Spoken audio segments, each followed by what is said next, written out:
Hello, જય શ્રી કૃષ્ણ, જય માતાજી. કેમ છો મિત્રો? તમે બધા મજામાં જશો? તો આપણે જો કે દોસ્તો મહારાજને કહેતા હતા કે મહારાજ થોડીક દયા કરી જાઓ તો સારું. તો મહારાજ થોડીક દયા કરી ગયા અને કાલે થોડોક વરસાદ આવ્યો હતો અને આજે પણ થોડોક વરસાદ આવી ગયો છે. પણ મહારાજને હજી કહીશી એક સારો વરસાદ થઈ જાય તો સારું. ને જો છકલા કેવો મસ્ત છણવા આવી ગયા છે, કારણ કે બધાને પેટ ભરવા માટે વલખા કરવા પડે છે. ચકલાને જો આપણે ચોખાનું કણકું નાખ્યું છે તો કેવો મસ્ત સણી રહ્યા છે. આપણે તુવેર પણ જો મસ્ત લીલી છમ થઈ ગઈ, કારણ કે હમણાં થોડેક તડકા પડતા હતા એટલે પાણીની તાણ પડવા મળી હતી. પણ હવે પાણી આજે મળી ગયું તો કેવું મસ્ત લીલી છમ થઈ ગઈ, કારણ કે વરસાદનું પાણી અમૃત હોય છે. બે ટીપા પડે તોય મોલા કિલોલા કરવા મળતી હોય છે.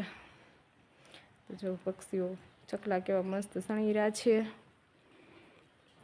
અને આજનું આવું જ કંઈક મસ્ત છે વાતાવરણ.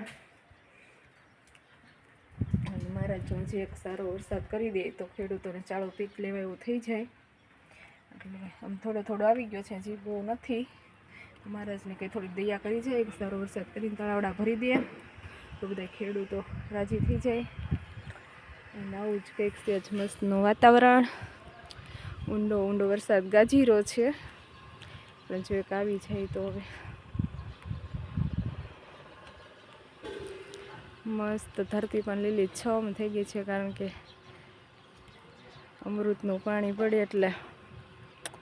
તો આવું જ કંઈક મસ્તીનું છે અમારું ગામ. ગામ તો મસ્ત છે, પણ માણસો નથી ગામમાં હારા, એનું શું કરવું?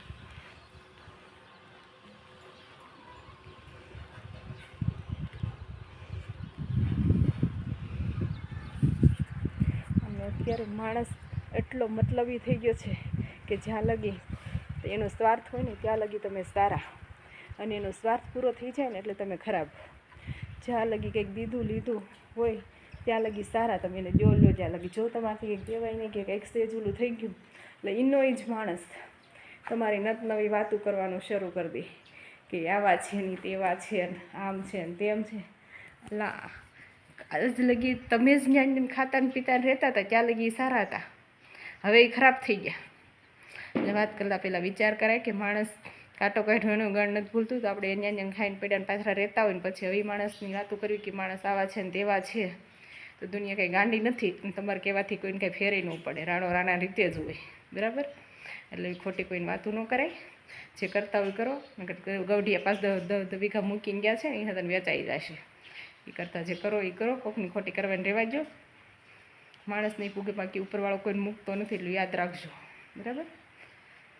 આવા નવા બ્લોગ જોવા માટે આપણી ચેનલને લાઈક કરજો, શેર કરજો અને સબસ્ક્રાઈબ કરજો. કાલે મળશું નવા બ્લોગમાં. ત્યાં લગી બાય બાય.